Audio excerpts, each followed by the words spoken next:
start with the crime and work backwards to build the case. Civil rights prosecutions dropped. Not just dropped. The lawyers are told to file withdrawal motions that describe the investigations as frivolous.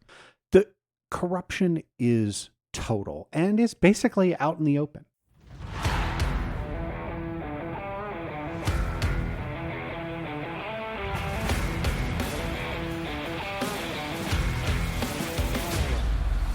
Welcome to Law and Chaos, where the OG Trump contempt of court case, J.G.G, is back big time. The corruption of the Justice Department is out in the open, and one day we will not talk about Lindsay Halligan, but that day is not today. We've got a lot to cover, so let's get after it.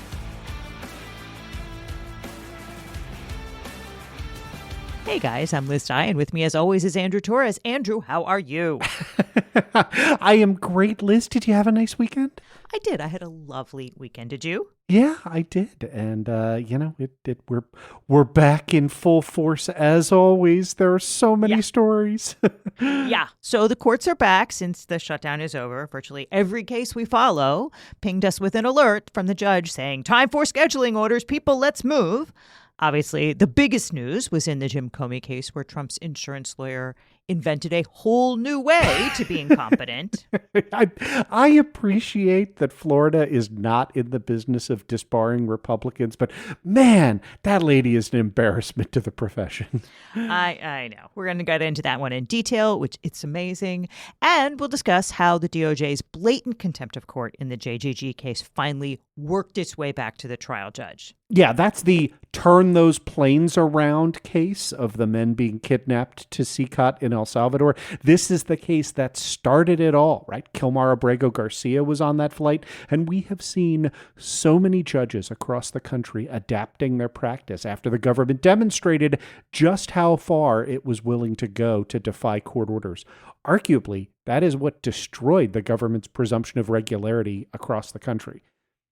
And in the subscriber bonus, we are going to talk about the pending case before the Supreme Court that will decide how courts can, if at all, review Donald Trump's decision to just declare that he's unable to execute the laws with the regular forces in places like Los Angeles, Portland, and Chicago, and use that as a pretext to federalize National Guard units and terrorize civilians.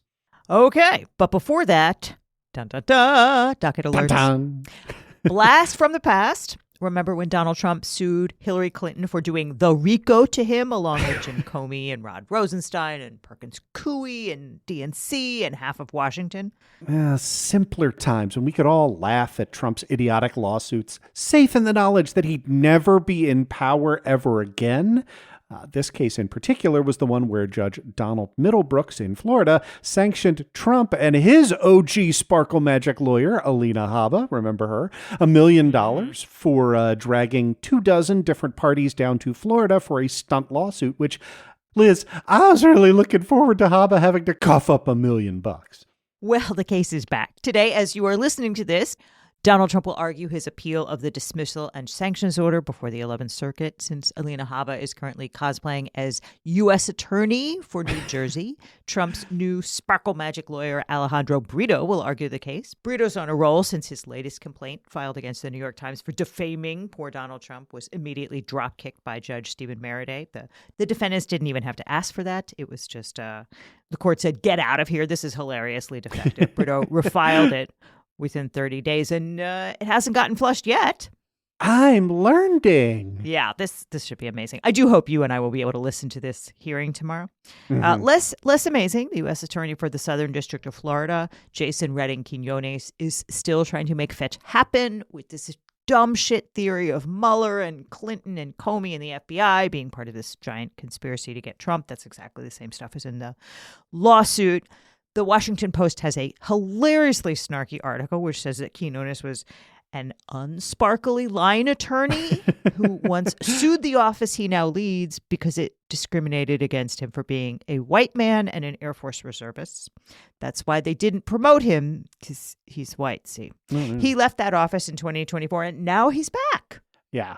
Quinones' office recently issued subpoenas to a bunch of Obama administration officials, including Director of National Intelligence James R. Clapper Jr., CIA Director John Brennan. And you may be wondering how these guys could have anything relevant to say, given that all of that stuff happened 10 plus years ago, or how anything that old could be charged criminally in any way whatsoever.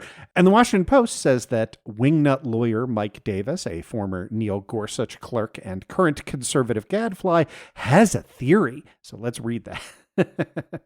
Because the work done on the intelligence assessment dates back nearly a decade, the statute of limitations would normally make it too late for the government to prosecute offenses that might have been involved.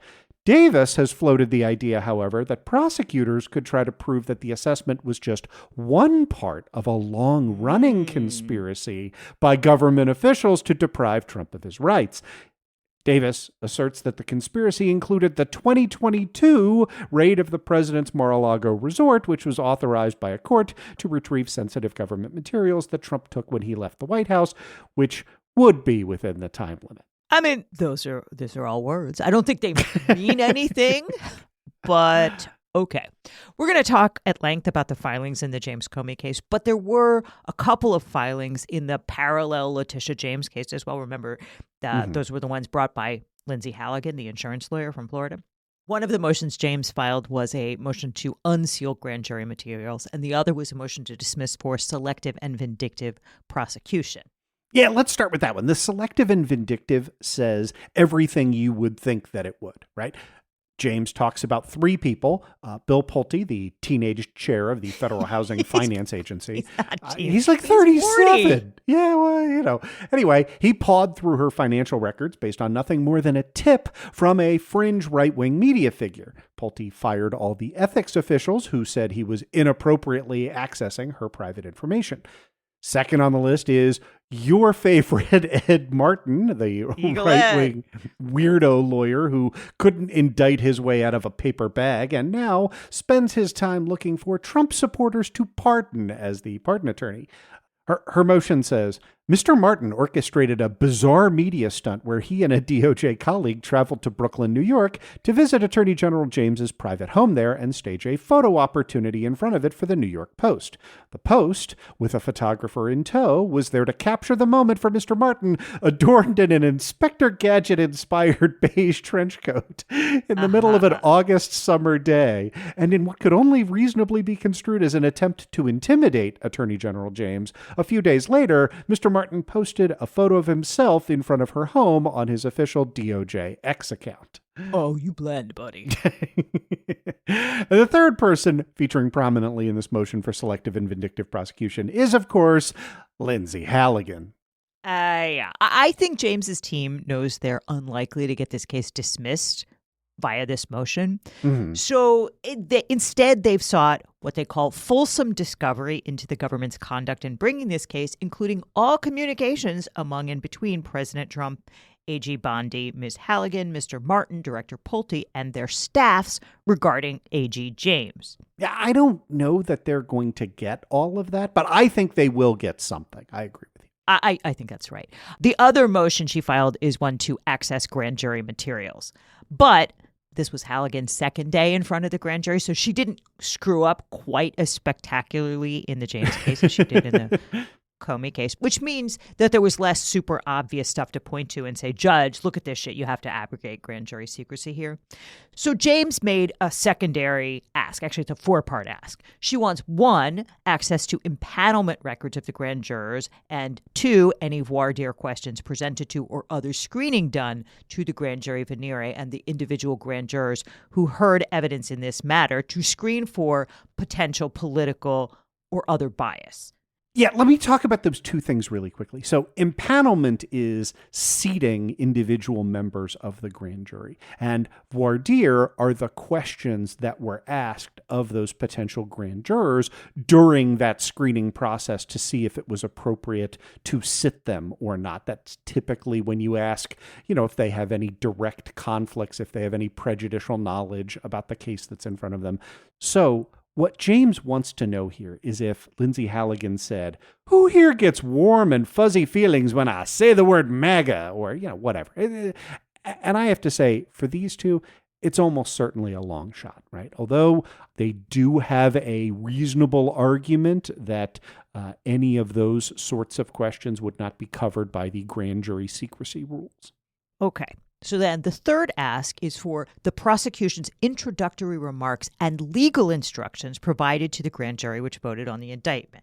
Yeah, here, James says that Halligan's appointment and conduct is so irregular that the court should not take as a given that Lindsay Halligan did not misstate either the facts or the law or both, which, again, yeah, no shit.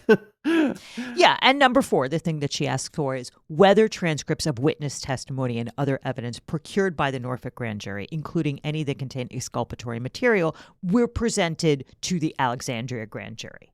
And that one, that is to me the most interesting, because in this case, there were 2 grand juries that investigated this supposed mortgage fraud by Tish James with respect to this little house that she bought in Norfolk.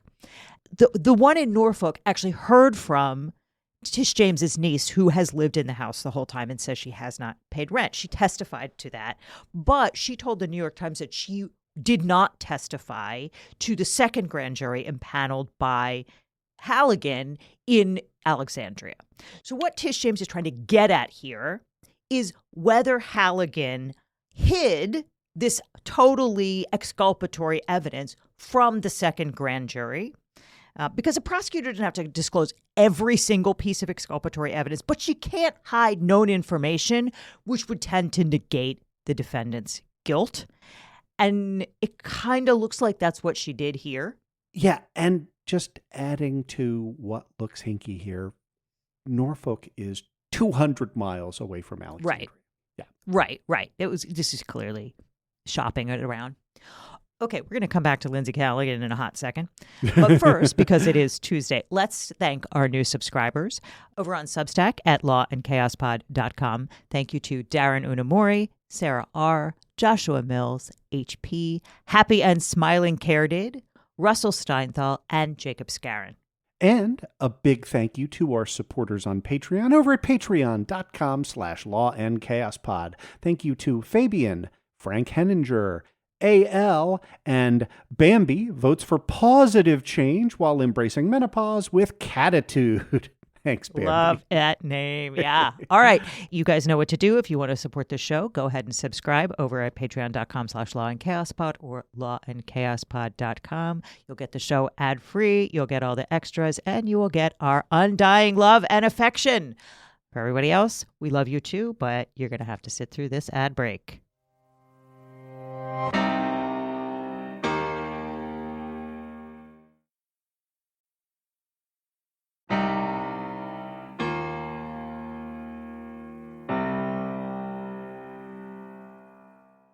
And we're back for another episode of Oh My God, That Goddamn Idiot.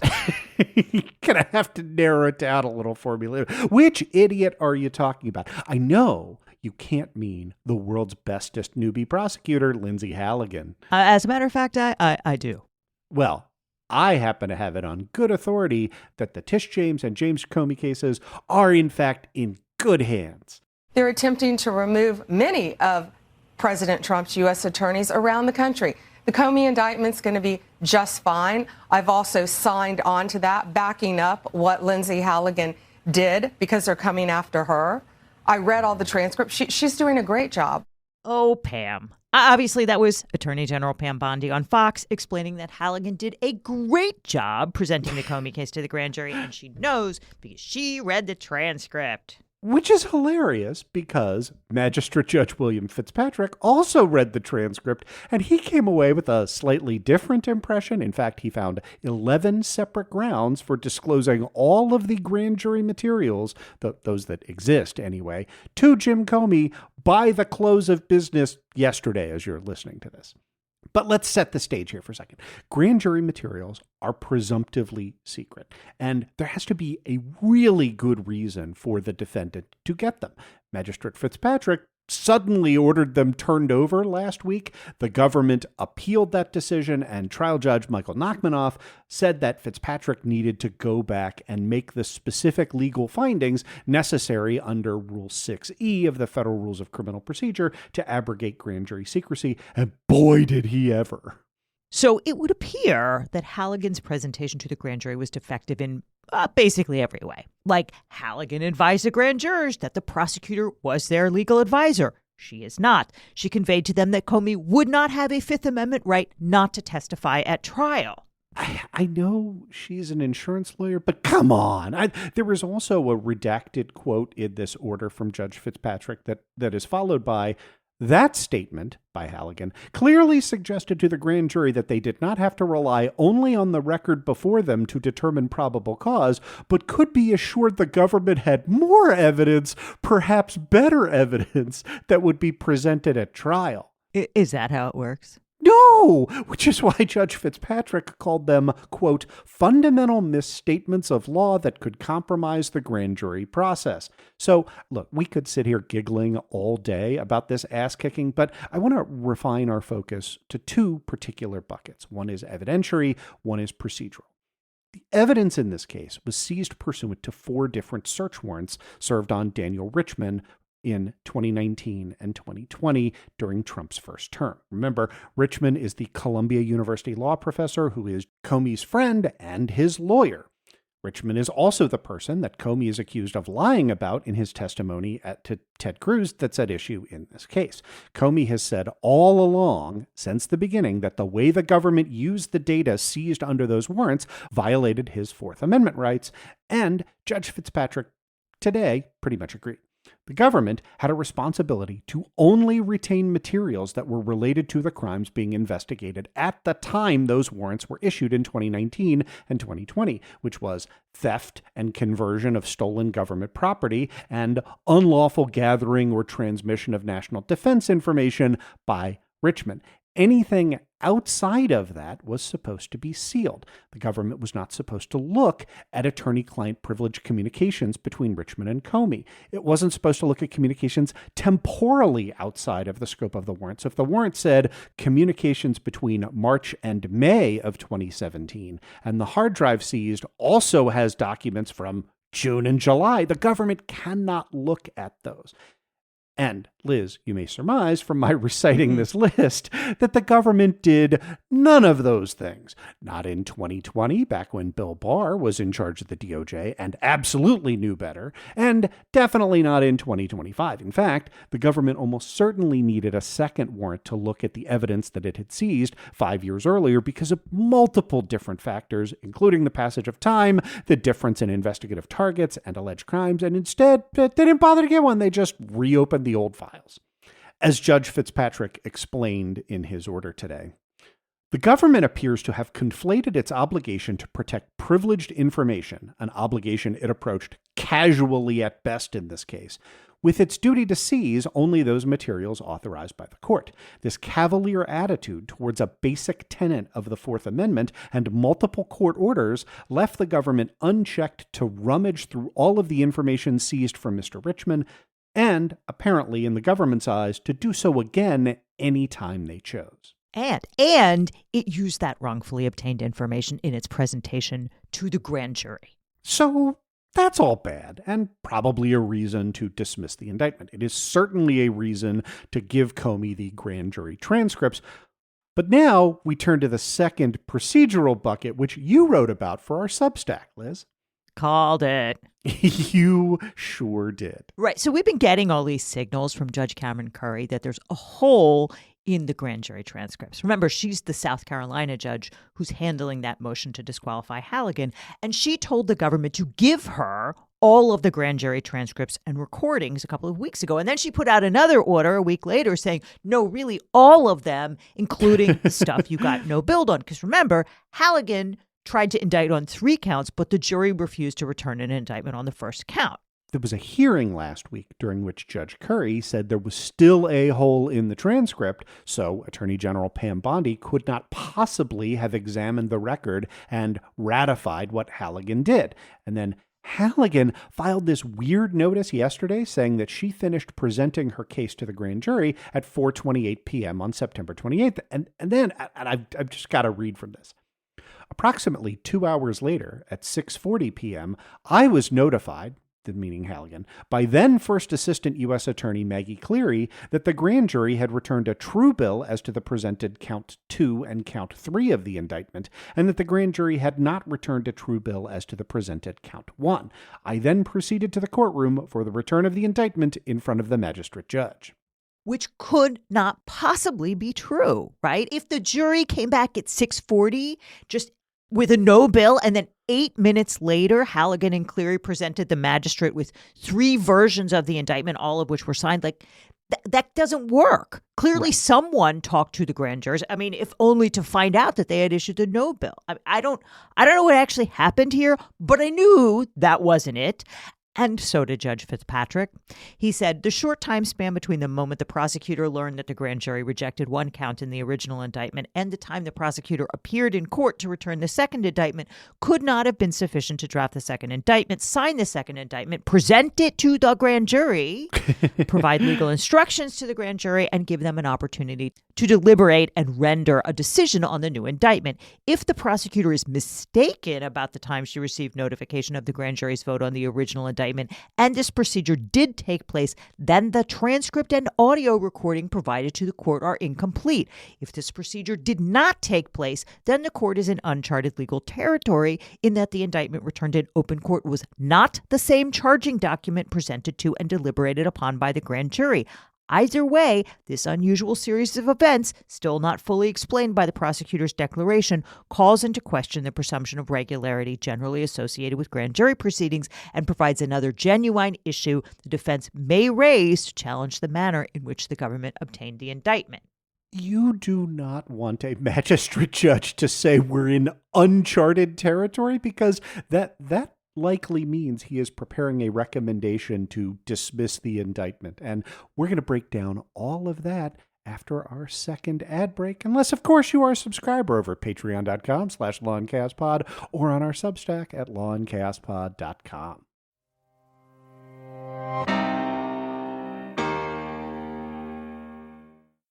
Hey guys, according to the Identity Theft Resource Center's annual data breach report, data breaches increased over 200% from 2023 to 2024, mainly due to 5 mega breaches of supposedly secure sites. But your online personal information isn't just vulnerable to being leaked. It's also being actively scraped and sold by data brokers who collect and sell things like your name, home address, phone number, even your browsing habits without you ever knowing. Incogni is a fully automated service that is designed to help protect your personal data and ensure that it remains private and secure. If you're in the U.S., like us, you do have the legal right to demand that data brokers remove your information, but that could take hundreds of hours and your personal information might just be re-uploaded weeks later. Incogni automates the process for you. Incogni goes after all kinds of data brokers, marketing firms, credit companies, people search sites, recruitment data brokers, any sort of medical or police information, you name it. And Incogni continuously monitors if your data is put back onto these databases and sends repeated requests to remove it if it is. So you get fewer spam calls and emails and more peace of mind. And Incogni is also completely risk-free. They offer a 30-day money-back guarantee if you're not satisfied with them removing your personal information off the internet. So give Incogni a try. Right now, you can get 60% off the annual plan by going to incogni.com and using code CHAOS. That's incogni.com/chaos and using the code CHAOS at checkout. That's CHAOS, CHAOS.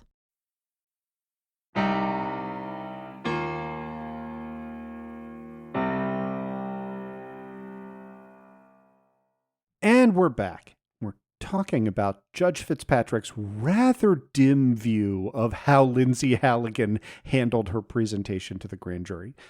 His order drops a footnote that says, "It is the responsibility of the United States Attorney's Office to record and, if required, transcribe all grand jury proceedings." And that's another citation to Rule 6E1 of the Federal Rules of Criminal Procedure, which says, "Except while the grand jury is deliberating or voting, all proceedings must be recorded by a court reporter or by a suitable recording device. But the validity of a prosecution is not affected by the unintentional failure to make a recording." Now, Note that language, right? Not affected by unintentional. It doesn't necessarily follow that the inverse is true, right? That the intentional failure to make a recording would invalidate a prosecution every time. And let me rabbit trail on that a little tiny bit. You? Yeah, just once. Rule 6E was amended in 1979. Before then, the rule was that grand jury proceedings may be recorded, but many states had a mandatory recording requirement, and the federal courts encouraged local district attorneys' offices to record grand jury proceedings. Broadly speaking, it was thought that recording in the grand jury would deter prosecution witnesses from lying and also restrain prosecutorial abuses such as improperly influencing grand juries to indict. So, if this provision is intentionally violated, what a federal court can do is treat it like a contempt of court and fashion relief appropriately. And that can range all the way up to dismissing the indictment. Although I have to say, I looked pretty thoroughly. I cannot find a case where a court has granted that kind of relief, but I think that's almost certainly because no prosecutor has ever behaved in this way before. Yeah, and speaking of baller moves no one saw coming, Judge Fitzpatrick issued his order at 11 a.m. It said that the clerk should give Comey's team all the transcripts at 3. The government should then turn over the audio recordings to Comey at 5. What time did the government file its emergency motion to stay Judge Fitzpatrick's order for 2 weeks? I don't know. What time, Liz? 3 p.m. I mean, I do appreciate that Pam Bondi is backdating appointment orders by 6 weeks. Yeah, but filing that at the time in which the documents were supposed to be turned over is pretty ridiculous. So Comey's lawyers filed an opposition. They said, no, don't stay this, but requested in the alternative that if the court were to grant a stay, that it should do so for 2 days rather than 2 weeks. And then at 6:45 p.m., right as we were scheduled to record this show, Judge Nachmanoff mostly sided with Comey's lawyers. He partially granted the government's request for a stay. They get until Wednesday at 5 p.m. to file their objections, and then Comey's team has until Friday to file their response. So 4 days, and then Judge Nachmanoff said in the order, I will rule on the papers, right? We're not gonna have a hearing. We're not gonna go through all of that. He's just going to decide. And I should add one more point to that, which is the court has these grand jury materials, right? They were all provided to Magistrate Judge Fitzpatrick in camera. So the court can disclose them simultaneously with ruling that Comey's team is entitled to access them. Yeah, and I think clearly time is of the essence here. I'm sure that the court will rule expeditiously because this case is supposed to go to trial in 7 weeks. This is the rocket docket. Mm-hmm. And I mean, I suspect that Judge Nachmanoff will make the same decision as Judge Fitzpatrick, right?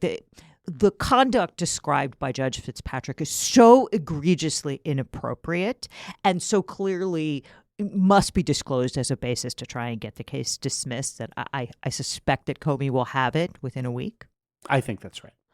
Okay, so at this point, we're all like Slim Pickens in Dr. Strangelove. We're riding this bomb as it hurtles toward the ground. Obviously, the case is about to explode, like whether it's because of this motion or that motion or whatever. Here's where we stand. Comey just asked for and got an extra week to file a motion to suppress based on the improper use of the Richmond evidence. And there's another reason that he's going to need the grand jury transcripts, right? Because Judge Fitzpatrick said that they were, in fact, the basis of the presentation to the grand jury. I expect that this grand jury information will inform some of the other motions to dismiss based on prosecutorial misconduct and the invalidity of the indictment. Because, as we said, the indictment that the jurors appear to have voted on is not perhaps the same one that was returned to the magistrate. I certainly would move to dismiss on the grounds that the indictment was void ab initio, right? I mean, you talked about this in the post over at lawandchaospod.com. There were 3 versions of this indictment. The first contains counts that were labeled count 1, count 2, and count 2. The second labels them as counts 1, 2, and 3. And the third has counts 1 and 2. But the signature page on that third indictment, the one that says count 2 and is signed by Halligan and the jury foreperson, sure looks like it's identical to the last page of that first indictment that says counts 1, 2, and 2, right? It looks like the third indictment took the signature page from version 1, Xeroxed it, and stapled it to something that they printed off later. And I'm not a criminal lawyer, but I certainly would argue that the indictment as presented to the magistrate on September 25th was never presented to the grand jury. Yeah, as Judge Fitzpatrick said, we're in uncharted territory here. Lindsay Halligan is inventing new and innovative ways to screw up, for which there are no laws or precedents. Well, it was her first day. And her last, I'm thinking. So, okay, Comey's going to file that motion next week. Also next week is the SIPA hearing on the classified evidence. This week, Comey filed his replies and various motions to dismiss. But meanwhile, Judge Curry said she is going to rule by Thanksgiving on the motion to disqualify Halligan and potentially dismiss the case. So I suspect that she's going to grant the Comey motion to disqualify and probably to dismiss. So in some sense, all of these motions are like deck chairs on the Titanic because like we're clearly heading into this iceberg of dismissal, if you take my drift. I do, but you and I have been working together for a long time, Liz. Anyway, I do want to circle back to that clip of Pam Bondi that we played at the beginning of the segment, right? The one where she said she had reviewed the grand jury transcript and ratified the prosecution, because that's now something she has said in court documents twice. Because look, while we joke that this is Lindsay Halligan's first day, and it is definitely not Pam Bondi's first day. She was a state prosecutor for 15 years, and then she was Florida's attorney general. There was no damn way that she looked at this record and didn't twig that it was deeply problematic. I mean, let us not discount the possibility that Bondi just lied about having reviewed it. Fair, but I do want to be clear. Pam Bondi may have never been a U.S. attorney, but she has tried a lot of criminal cases. She knows how grand juries go. She knows about the Fifth Amendment. And at this Department of Justice, Pam Bondi is the adult in the room. She certainly knows that you cannot talk to the grand jury without a court reporter present to record what goes on. She knows that you cannot present an indictment that the grand jurors didn't vote on. And all of this is a piece with a story that you and I read in the New York Times this morning on the absolute decimation over at the Justice Department. The Times interviewed 60 current and former Department of Justice lawyers who described the rapid descent into corruption from basically the moment Donald Trump was sworn in. Cases dropped against Trump's friends and donors and drummed up against his enemies. A total reversal of the order where you see the crime and then investigate. Now prosecutors start with the crime and work backwards to build the case. Civil rights prosecutions dropped. Not just dropped. The lawyers are told to file withdrawal motions that describe the investigations as frivolous. The corruption is total and is basically out in the open. Right? The Trump administration has just pissed away one of the pillars of American civil society, a source of this country's moral authority for decades. It is an unparalleled tragedy. Yeah, there was a crazy story today about Tina Peters, who was in. I mean, you got to tell the listeners who Tina Peters is. Okay, so Tina Peters is this election official in Mesa County, Colorado, which went like 75% for Trump. But she got it in her mind that there was like ghosts in the Dominion machines. And so she engaged in this insane, frankly, scheme to sneak in one of the Stop the Steal. I think he was one of Patrick Burns' goons. I think that's who paid this guy to procure a fake government ID. She tricked this poor guy who was applying for to be a contractor with the county into getting an ID, and then she confiscated the ID. She gave it to this other Stop the Steal weirdo, and he used it to sneak in the back door, which she, by the way, left unlocked and turned off the alarm, and image the Dominion voting machines, and then to impersonate someone else and sit in on a confidential update to the machines with the Dominion voting systems staffers. And She was convicted on state charges of, I think she was not convicted on the identity theft charge, but she was convicted on other kind of abuse of office charges. And she's in jail in Colorado. And the For Trump 9 administration, years. These were serious charges. Well, and she was so totally unrepentant and she behaved so badly during the trial. But the Trump administration has been trying to rescue her. And the latest is that they sent a letter to the Colorado prison system saying that they, the feds, would like to take custody of Peters for reasons. I mean, clearly to let her go. Yeah. So here's the thing. President Donald Trump cannot pardon Tina Peters' state conviction.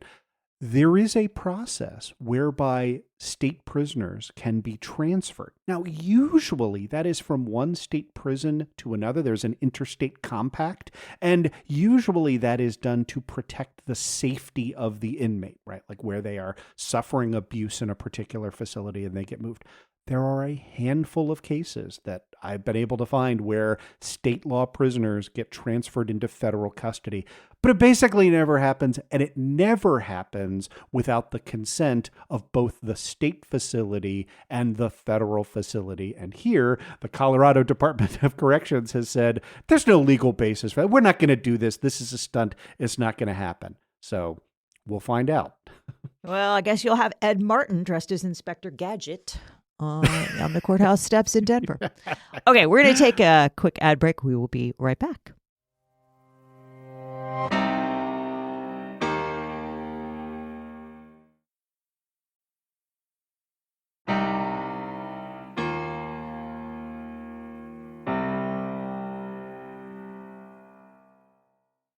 Hey guys, late Friday afternoon, the D.C. Circuit Court of Appeals issued a complicated ruling, which is going to put the Trump administration back in a hot seat for continued contempt proceedings, actually starting tomorrow. Yeah, this case is J.G.G. versus Trump. This is the one where Trump invoked the Alien Enemies Act back in March to deport 3 plane loads of detainees to that hellhole prison CCOT in El Salvador. As planes were taking off or in the air, Judge Boasberg ordered the government to stop. Specifically, he told DOJ lawyers during an emergency hearing that he convened over the weekend that, quote, any plane containing these folks that is going to take off or is in the air needs to be returned to the United States, end actual quote. So this was basically the first case where we saw the DOJ just throw up 2 middle fingers and refuse to obey court orders. And we've gotten used to that. We've seen it a lot since. But this was really the first time, and it was very shocking. And Judge Boasberg set out to get to the bottom of who lied to him and why. And the government stiffed him on that one too. Right. The judge ordered status reports requiring the government to answer basic questions like when did the flights take off and when did they land and where were the detainees unloaded. And even though a lot of that information was in the public domain, in fact, multiple leaders of the U.S. and El Salvador had tweeted out video footage of it, the administration invoked the state secrets privilege and said, no, we can't answer this at all. Not just not on the public docket, but not even in camera to Judge Boasberg. So on April 16th, the judge entered an opinion determining that the government, quote, willfully disregarded his TRO as such that probable cause exists to find the government in criminal contempt. And when we talked about this order back in April, it was clear to us that even though Judge Boasberg was very pissed off at how the government behaved in his courtroom, his primary objective, which we agreed with, was to bring those men home. So this finding of probable cause of contempt was essentially a carrot and stick, right? The carrot was what was called an opportunity to purge the contempt. And purging is a normal process that a court makes available to a contemnor, right? You can avoid having criminal charges filed against you by just voluntarily obeying the court's order that you're in contempt of. In practical terms, that meant that if the government returned the detainees from CCOT, then the contempt would go away. That's the carrot. The alternative was the stick. And Judge Boasberg said, if the government chooses not to purge its contempt, it, quote, shall instead file within 1 week declarations identifying the individuals who, with knowledge of the court's temporary restraining order, made the decision not to halt the transfer of class members out of U.S. custody. At which point Judge Boasberg said he would refer those responsible for the contempt for criminal prosecution, specifically under Rule 42A2 of the Federal Rules of Criminal Procedure.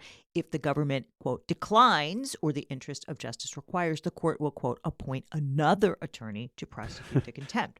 So rather than give in, the Trump administration ran to the D.C. Circuit Emergency Panel, and they sought a writ of mandamus. And that interim panel had two Trump appointees on it, Naomi Rao and Gregory Katsas. Those two immediately issued an admin stay of Judge Boasberg's contempt finding, and which put a stop to the process, right? Mm-hmm. We talked about admin stays a lot on the show. They're supposed to run for a few hours or at most a few days to preserve the appellate court's jurisdiction, which didn't make any sense in this case because Judge Boasberg didn't really do anything. He wasn't making them do anything with the order. He didn't order the government to bring those guys back. He didn't refer anyone for prosecution. He just said, this is the law, and produce a declaration with a list of names of people who defied my order. And that's clearly core trial court authority. And yet, Katsas and Rao let that administrative stay run for nearly 4 months. It is, as far as I can tell, the longest administrative stay in the history of the D.C. Circuit, maybe the history of the U.S. judiciary. And while that was going on, those sadists in El Salvador's worst prison tortured more than 200 Venezuelans that we illegally sent there. Then, on July 18th, the administration horse-traded those deportees from CICAT to Venezuela, meaning that the government could no longer purge its contempt by bringing them home. And then, and only then, did the D.C. Circuit panel rouse itself to action. On August 8th, the two Trump appointees, Katsas and Rao, voted to vacate Judge Boasberg's April 16th findings. That opinion was, for lack of a better word, weird, right? All three judges on the panel, including Obama appointee Cornelia Pillard, ruled that the government had no right to appeal. So you'd think that would be the end of it. But the two Trump appointees held that the government met the stringent requirements for a writ of mandamus, which is to show that it clearly and indisputably is entitled to relief. But those two judges couldn't agree as to why, which kind of suggests that maybe the government hadn't made the law so clear or indisputable after all. Katsas' concurrence said that Judge Boasberg's TRO was ambiguous, so the government couldn't have willfully violated it and therefore was not in contempt. Yeah, even though the TRO said, turn those planes around, it doesn't seem that ambiguous. Katsas said, well, Judge Boasberg only said that during the emergency oral argument. He didn't spell it out in writing, so maybe the government was confused. That's the oral orders aren't real argument, which was cooked up by Emile Beauvais. Yeah, that position was so preposterous that even Judge Rao wouldn't sign on to it. But she really wanted to vacate Judge Boasberg's order anyway, so she said that the carrot and stick offer exceeded the court's authority by, quote, using the threat of criminal contempt to pressure the government to exercise its foreign affairs powers, and that courts can't do that. Right, but she wrote that opinion 3 weeks after the detainees had already been traded to Venezuela, so the whole thing was like very weird. And for that reason, another judge in the D.C. Circuit filed a request for the court to vote to reconsider that ruling en banc by the full court. So the government and lawyers for the detainees briefed it, and the D.C. Circuit had been debating whether to undo the panel order for months. And on Friday, the full court decided it was not going to take the drastic step of reconsideration by the full court, but only because the underlying order is now moot. Yeah, so this comes from the concurrence from the judges who voted against rehearing, right? They said, we're not going to intervene, but, quote, the district court's order was a measured and essential response to shocking executive branch conduct. We doubt the government met the demanding standard for mandamus relief. That said, any errors in the panel's analysis do not warrant the further step of en banc review. Despite the seriousness of the underlying facts, the product of the panel's intervention, the actual order it issued, has no further practical effect, nor does it establish any binding precedent. And what they meant by that was that that order has no practical effect because the detainees have now been sent back to Venezuela. The government can't purge its contempt anymore by bringing them home. So there's no carrot. So the only thing left is the stick, and now the government is going to get it. So the concurrence says, To dispel any doubt, we observe that no member of this court has taken the position that the panel's disposition stands in the way of the district court proceeding just as it intended to do in April. Right. So that means giddy up. Go ahead, Judge Boasberg, knock yourself out. Right. Only without the voluntary contempt avoidance option that has now been, and they use the euphemism, overtaken by events. And they conclude, this vote not to review the panel's order en banc should not be misinterpreted. We fully appreciate the seriousness of the government's conduct, the district court observed. We do not endorse the panel's premature intervention in the district court's decision-making process. For its part, the government will have the full opportunity at the appropriate time to raise any defenses it may have. If it is dissatisfied with any appealable order the district court may enter, it will have the opportunity to seek review through the ordinary process. That is how our system of justice is designed to work. Liz, what do you think? It's hard to get excited about this one because, as you've said, the stick is gone, right? These guys have all been transferred back to Venezuela where they could not go for one reason or another. And so, I mean, I'm glad that it's going back. I think Judge Boasberg, I'm glad it's going back to Judge Boasberg and not any other judge other than possibly Judge Axinas. Judge Boasberg is strong enough to take all of the slings and arrows that are going to come with this. And in fact, they are already coming. 6 Republican senators just, I think today, it was reported today, filed this ridiculous letter to Judge Srinivasan suggesting that Judge Srinivasan is obliged to suspend Judge Boasberg because one random congressman has moved to impeach him, and so he's got a big black mark against his name. Yeah. This really made me angry, right? So let me unpack it a little bit. There's a goober in the Republican House of Representatives who's brought impeachment charges that are beyond inappropriate against Judge Boasberg, right? Like the impeachment charges have been brought because he ruled against the Trump administration, and therefore, they want to bring the full might of the U.S. government against him. And this request is, well, look, there's a valid investigation into whether to impeach this judge. And so he ought to be suspended from continuing to decide cases while that's deliberated and goes for. I mean, it's such an obvious abusive process. Yeah, and I think it's also weaponizing the publicity, right? That they've tried to draw a target on these judges back, like Todd Blanche, the deputy AG, gave a speech last week to the Federalist Society where he talked about being at war. He used the word war about 4 times, at war with rogue activist judges. And that kind of language is why judges are in so much greater danger, physical danger from swatting and other dangers. They face a massive uptick in threats when politicians do this thing that they've done. So, I mean, it's filthy. The whole thing is filthy.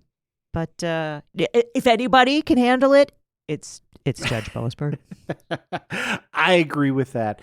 And in the vein of where can we ask the Supreme Court for help, we have a story in the subscriber bonus about an area that so far we're cautiously optimistic, right? And that is the Supreme Court having not yet anyway, blessed Donald Trump's efforts to invade American blue, heavily Democratic cities by federalizing the National Guard and deploying them to the streets.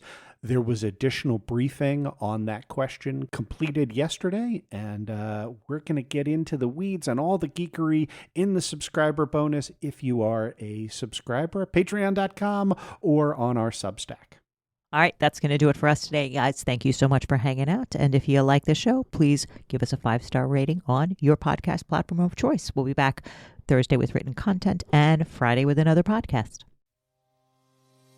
Law and Chaos Podcast is a production of Raise Up to Media, LLC, is intended solely as entertainment, does not constitute legal advice, and does not form an attorney-client relationship. This show is researched and written by Liz Dye and produced by Bryce Blankenagel. Law and Chaos Pod, copyright Raise Up to Media, LLC, all rights reserved.